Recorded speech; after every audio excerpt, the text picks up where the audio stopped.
Lord of the Mysteries. Chapter 1040. The Tranquil Surface of the Sea. Not bad, a spectator's ability to adjust their own emotions are rather impressive. Klein commented inwardly as he looked at the golden retriever on the back seat of the bicycle. He then sized up the bicycle that looked different from the bicycles on the street. He casually asked, "Is this a new bike designed specially for women?" "What do you mean specially designed for women? If you wish to ride it, you can too," Audrey replied with a smile. "I only told the people at the bike company that they needed to consider the requirements of the different demographics. This is their latest product they designed. It has yet to be industrialized. I was given a prototype to give them some feedback." "An excellent idea," Klein praised with a smile before asking thoughtfully, "Do you know the owner of the Backlund Bike Company?" Audrey's eyes narrowed a little as she answered, "Of course, I'm one of the major shareholders of the Backlund Bike Company." Major shareholder. I almost forgot about that. She ultimately succeeded. Klein seemed to understand something as the corners of his lips curled up slightly as he shook his head in a self-deprecating manner. "I see. My imagination still isn't good enough. How is it? How does it feel after riding it?" Audrey held the bicycle's handles and darted her eyes about slightly, recalling as she said, "It's great. It's very suitable for women." "Honorable lady, that wasn't what you said a moment ago." Klein pricked his brows, but he didn't interrupt the girl. Audrey smiled and continued, "To me, it can help me adjust my mood and relieve stress. It's like riding a horse. However, that requires special equipment, and I have to do it at the horse ranch in the suburbs. It's impossible to get the horse to gallop at full speed at home or on the streets. It lacks that feeling, but bicycles don't have that problem.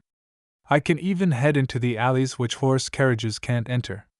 It allows me to take in different sights. Just now, I rode past a house and saw their garden blooming with flowers. It made me feel especially happy. Oh, when I encountered other people on bicycles, I feel very happy too. They work hard to live, carrying that little bit of hope. Although they're busy and in a rush, they don't appear listless. All right, don't laugh at me. I know you want to say that those who can afford bicycles are definitely not those at the lowest rungs of society. I'm just happy for them. I hope that one day, I can ride through every street in Backlund." Klein listened quietly as his mood improved. With Miss Justice's description, it seemed possible for the scene to appear in front of him. And this was a trivial change he had brought to this world. He laughed and said, "No, I have no way of refuting it. It sounds very interesting. This is what I wished to see in Backlund, the more the merrier. I originally had doubts about certain things, but now, I seem to have fewer doubts." With that said, he pointed at 22 Phelps Street, the Lone Charity Bursary Foundation's door. "Let's go in. It looks like it's going to rain soon." "All right, I'll park the bicycle." Audrey got off the bicycle and pushed it and her golden retriever towards the back door. There was a parking spot for bicycles which had been specially demarcated. It was indoors, so there was no need to be afraid of the rain. In an organization like the Lone Charity Bursary Foundation, more and more of the staff who often needed to travel deep into East Borough were beginning to ride bikes. Of course, none of them dared to venture too deeply into East Borough on such a transportation tool, as everything could be stolen there. As they approached the back door, Susie jumped off the bicycle. She turned back to look at the spot from before and said in puzzlement, "Audrey, that Mr. Dante's person had a mixed tone when he heard you say that you were one of the major shareholders of the bicycle company, but I failed to decipher his true meaning." Audrey pursed her lips and chuckled.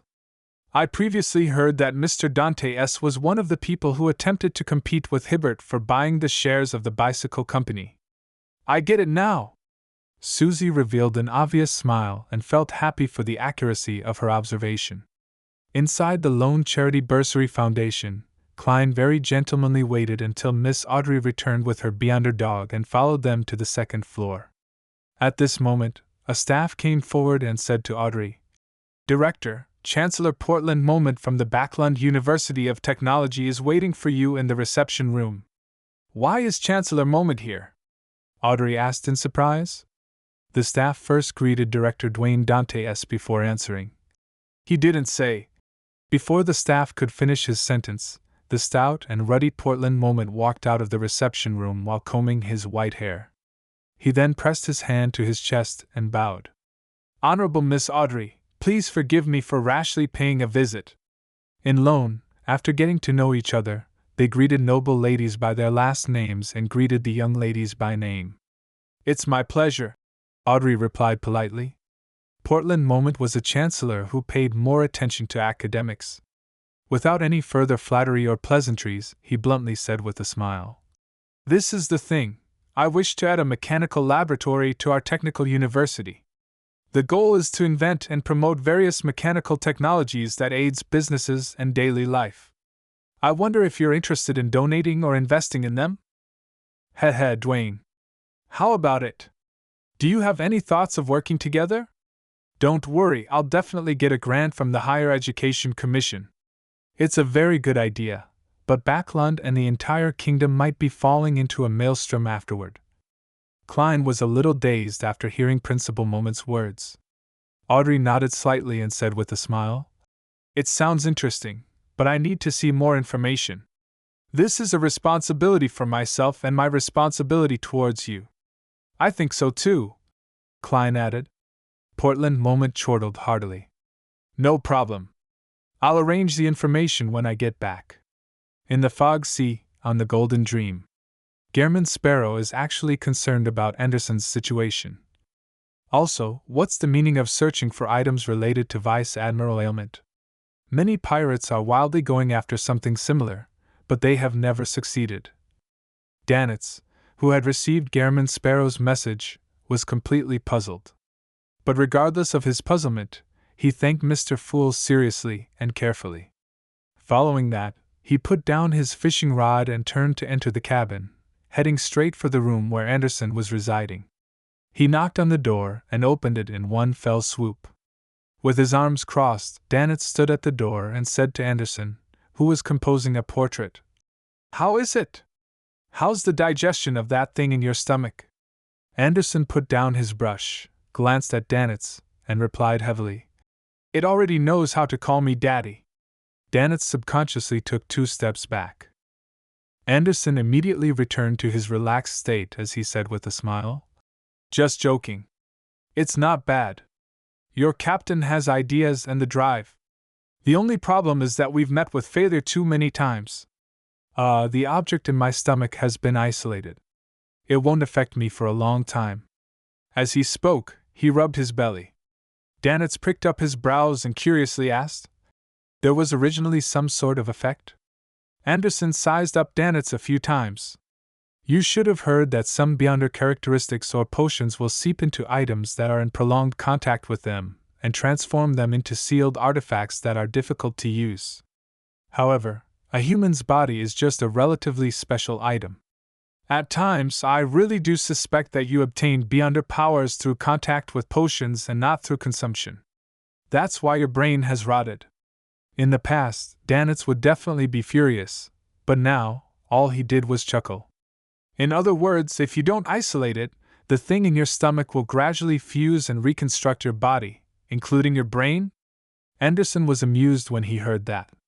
Very good. Continue, don't stop. I think you can attempt to advance to sequence 6. Yes, you're usually very skilled at setting up fires. Danitz replied disdainfully. I'm only lacking in the ingredients. Thinking of Gehrman Sparrow's instructions, he pressed unwillingly. How is the matter supposed to be dealt with after its isolation? Anderson stroked the first button of his shirt as he chuckled. 2 possibilities. One is to seek the help of a demigod, such as an unshadowed, allowing the object to seep out bit by bit. In this aspect, your captain knows someone who can do it. The only problem is that my beyonder characteristic might be purged while purging that object. It will drop my sequence, and even turn me into an ordinary person. The second line of thought is to think of a way to obtain the iron-blooded night potion formula. prepare the corresponding ritual and supplementary ingredients, and see if there's a way to accommodate that object and use it to become a demigod. That sounds very dangerous. Danitz gave an objective assessment of the second line of thought. Anderson's smile became more obvious. Indeed, this is very dangerous. I don't even know if it will work. But don't you think it's interesting to have such a challenging task? At least, this is more consistent with my aesthetic judgment than the first method. Danitz shook his head seriously and said, No. Following that, he asked in a provocative and probing manner, Don't you have a large inheritance? No wealth? I can bring back your ashes. Anderson wasn't annoyed at all as he solemnly nodded. When the time comes, you can consider eating my ashes directly. Why isn't it possible to provoke this guy at all? The corners of Danitz's mouth twitched as he decided to give up. He wanted to seek the captain and ask how he could obtain items related to Vice Admiral ailment. Late at night, at 160 Barrio Clun Street, just as Klein was about to sleep, he saw Miss Messenger walk out while holding 4 blonde, red-eyed heads in hand. One of them bit on a thin envelope with a letter stuffed in it. Who's it from? Klein asked out of habit as he extended his hand to receive it. Rionette Tinker's forehead spoke one after another. Sharon, who doesn't like nicknames,